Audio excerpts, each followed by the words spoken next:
Hey guys, SMonty Gaming here with a quick summary of the 1.2 patch for Crusader Kings 3.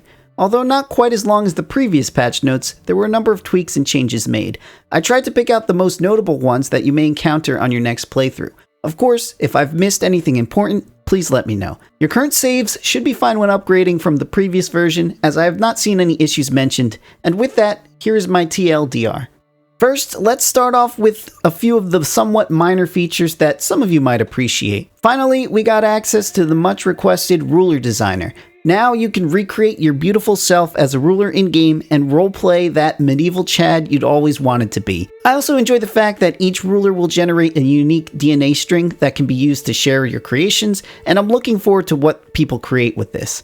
The character kill list. This was a feature in CK2, so it's nice to have it back in this version of the game. If you had always wondered who a certain person may have killed, now you'll be able to see exactly who their victims were with the View Kills button above the Lifestyle Focus button when viewing the character pane. Just remember, a character may have murdered others and their secrets won't be shown here. A new game rule has been added for matrilineal marriages. This has been a hotly debated topic, as historically, matrilineal marriages had been pretty rare and really just exists in Crusader Kings as a tool for the player to manage their dynasty more effectively. Paradox has changed their stance on this though by now allowing players to opt into the AI preferring these marriages for their female rulers. This is fine as it really doesn't change gameplay that much, and I believe can be used in Iron Man, so no issues there. Better escape functionality.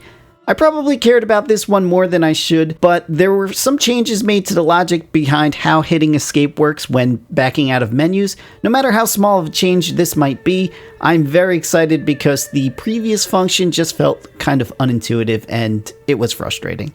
The battle overlay window has been revamped. It appears they rearranged the format to make it more easily read. Hopefully this improves on its propensity to get in the way of things when you try to click. In any case, I look forward to checking this one out in game. Pet tweaks. Cats and dogs now live a bit longer, appear slightly less often, and trigger events less frequently. Though this isn't hugely impactful, I always felt pets were awesome, so just note that you'll see less of them. Changes have been made to obesity. I'm unsure of how it actually worked in-game previously, but a few changes were made to character weight values and checks in-game. I noticed a lot of my rulers dying early on to being obese, and for no apparent reason it feels, so hopefully this change makes that less of an occurrence. A few changes have been made to Great Holy Wars and Crusades, as it was apparent these were happening too often and being dragged on for way too long.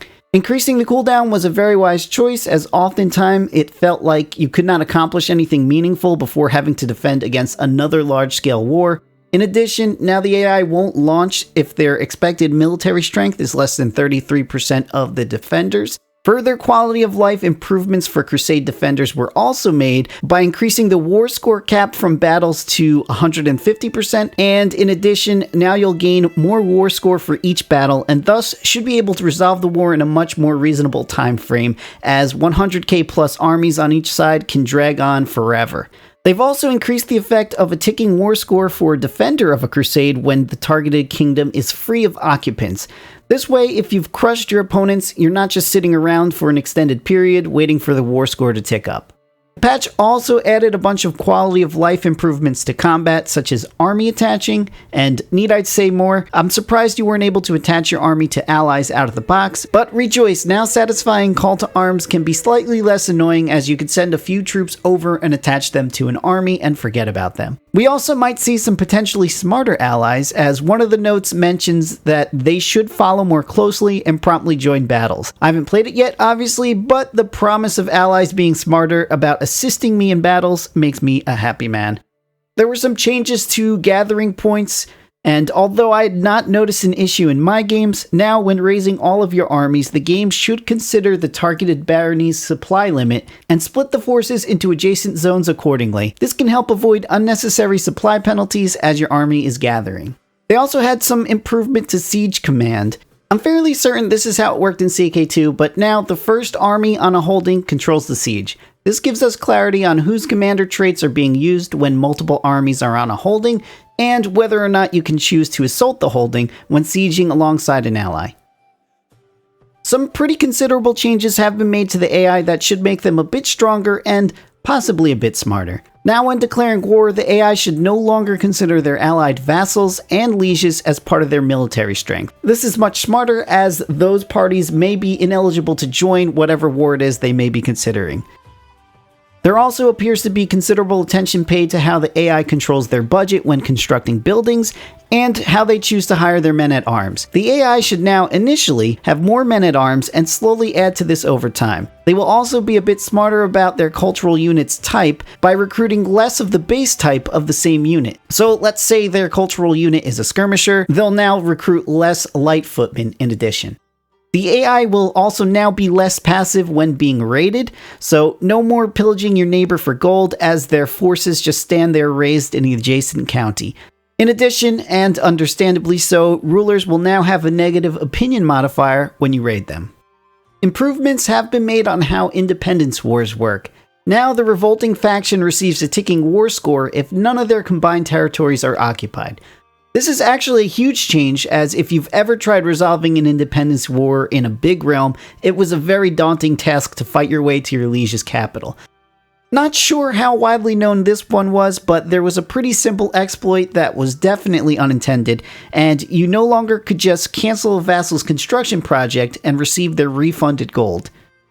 Schemes have been updated so that now there's an ongoing chance that the schemer will be exposed once a scheme is discovered.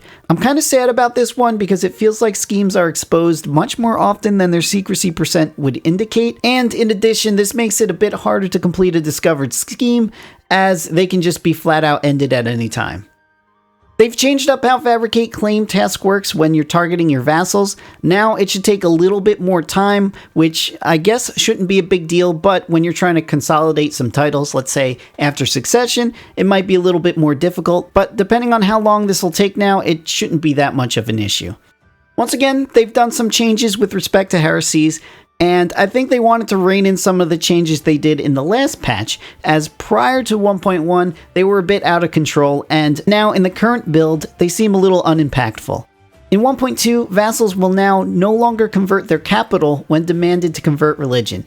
This will probably make heresy stick around a little bit more, and it looks like to balance that, they made refusing to convert criminal, so you could go ahead and just use that cause to imprison said vassal. It just seems like the devs want us to use that conversion task on our realm priest more often, but honestly, that always seemed pretty boring and slow, and now it just feels like you need to be in the learning lifestyle to get any kind of conversion done. All in all, I'm very happy with this update. They've made quite a bit of quality of life improvements and made Crusades feel less of a chore to deal with. I hope this summary had proved helpful to you in some way, and I encourage you to check out my other CK3 content and guides. Feel free to like this video or subscribe to the channel, as I intend to produce more content in the future and it helps us grow. In any case, I'll see you all in the next one. Have a good day.